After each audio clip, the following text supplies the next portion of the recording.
Vamos começar estudando as interações e acelerações em uma colisão elástica. Temos as seguintes situações.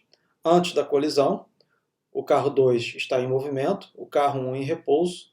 Durante a colisão, as velocidades se ajustam devido à interação de um com o outro, notando que essa interação não é instantânea.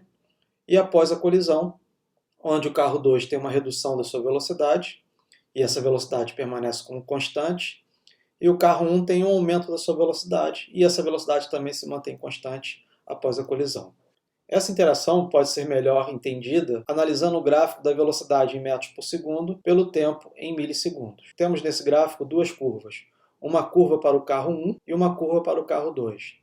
Veja que o carro 1 começa com uma velocidade inicial igual a zero. Num instante de tempo entre 50 e 60 milissegundos, ele começa a interagir com o carro 2 e a velocidade do carro 1 começa a aumentar em magnitude, até que entre 60 e 70 milissegundos a interação cessa e o carro 1 começa a se mover com uma velocidade constante de 0,73 metros por segundo. O carro 2 tem uma velocidade inicial de 0,55 metros por segundo, constante, até que ele começa a interagir com o carro 1. A velocidade do carro 2 começa a diminuir em magnitude, até que, após a interação, a velocidade foi reduzida para um valor de 0,18 metros por segundo e constante.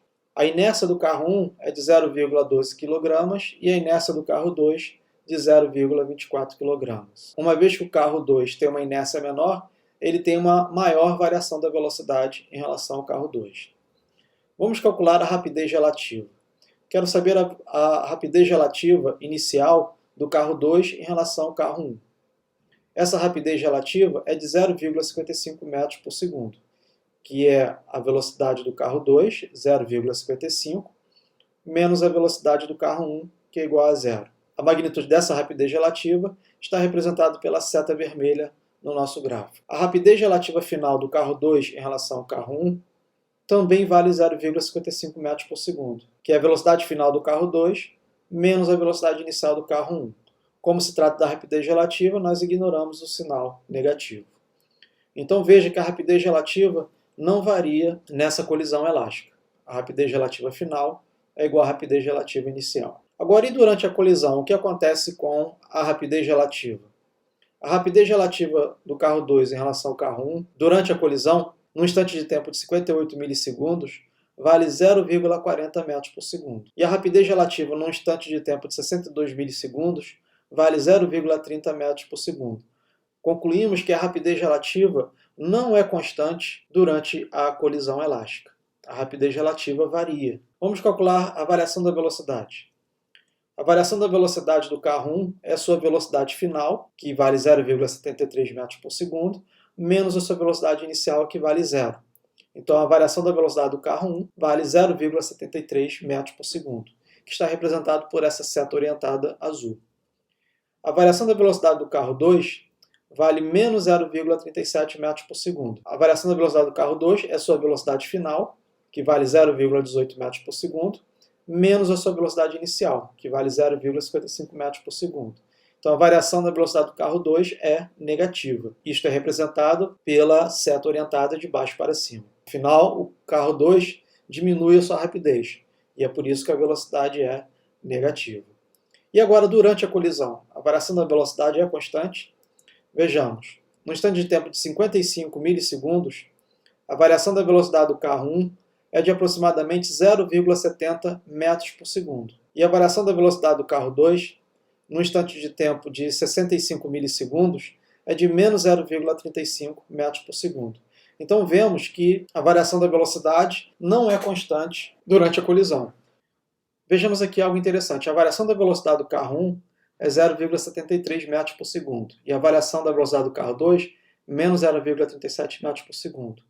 Então a razão ΔV1 sobre ΔV2 é igual a 2. Isto é, ΔV1 é o dobro de ΔV2. O que é esperado, uma vez que a razão entre a variação das velocidades é igual ao negativo do inverso da razão das massas, que isso seria igual a m2 sobre m1, que será igual a 2. Mas durante a colisão, esta proporção também é válida. Veja que a variação da velocidade do carro 1 é o dobro da variação da velocidade do carro 2. E isto é uma consequência direta da conservação do momento linear. Lembre-se que o momento linear é sempre conservado, antes, durante e após a colisão. Por outro lado, a velocidade relativa é a mesma antes e depois da colisão, exceto durante. A variação da velocidade do carro 1 é o dobro da variação da velocidade do carro 2. E como vamos ver adiante, isso é uma consequência da conservação do momento linear. Nesse slide, vou apresentar o gráfico da aceleração em metros por segundo ao quadrado pelo tempo em milissegundos. É o gráfico referente à mesma interação do slide anterior. Se recordarmos bem, antes da colisão, as velocidades dos carros 1 e 2 eram constantes. Isso significa que a aceleração inicial do carro 1 é igual a zero, porque a aceleração, por definição, é a variação da velocidade dividido pelo intervalo de tempo. E da mesma forma, após a colisão, as velocidades dos carrinhos 1 e 2 eram constantes. Logo, a aceleração de cada um dos carros também será zero. Assim, a aceleração final do carro 1 é igual a zero, como podemos ver pelo gráfico. Antes da colisão, a aceleração é igual a zero, e depois da colisão, a aceleração é igual a zero.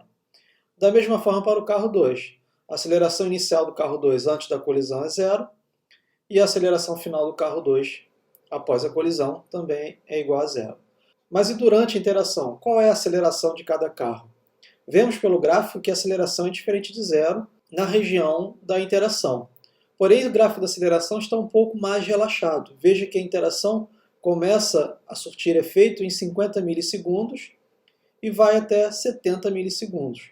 Ou seja, a interação ocorre no intervalo de tempo de 20 milissegundos, de 70 menos 50 milissegundos. E a variação da velocidade nesse intervalo de tempo é de aproximadamente 0,73 metros por segundo para o carro 1. Então, ΔV1 sobre ΔT1 será igual a 36 metros por segundo ao quadrado. E esse valor 36 é aproximadamente o valor máximo da aceleração do carro 1 durante a interação. Analogamente para o carro 2, a aceleração será igual a ΔV2 sobre ΔT2. A variação da velocidade do carro 2 é de menos 0,37 metros por segundo. Você pode voltar o slide e ver essa variação da velocidade. E o intervalo de tempo aqui estamos adotando 20 milissegundos, porque é uma aproximação. Então, neste caso, a aceleração do carro 2 é de menos 18 metros por segundo ao quadrado. Que o módulo da aceleração do carro 1 dividido pelo módulo da aceleração do carro 2 é igual à razão inversa das massas. É igual a M2 sobre M1. Veja que A1 dividido por A2 é igual a 2. E a massa do carro 2 era de 0,24 kg e a massa do carro 1 de 0,12 kg. Então temos aqui uma relação entre a aceleração e a inércia. A aceleração é nula antes e depois da colisão, exceto durante.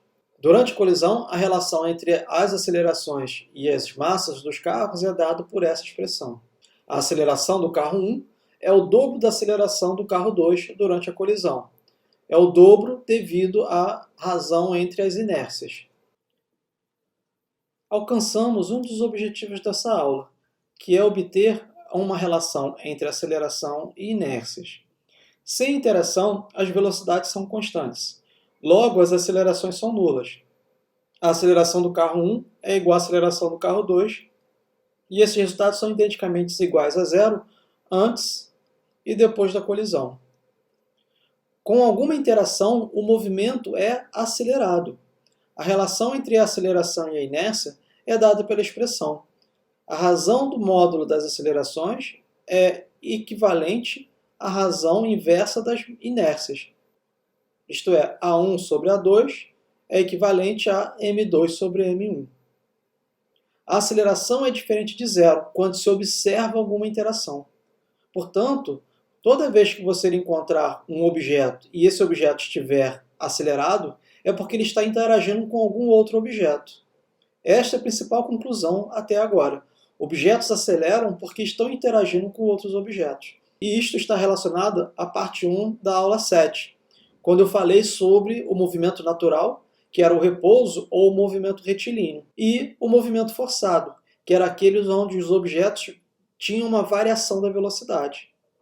E vemos que o movimento forçado está relacionado à aceleração. E isto acontece quando os objetos estão interagindo entre si.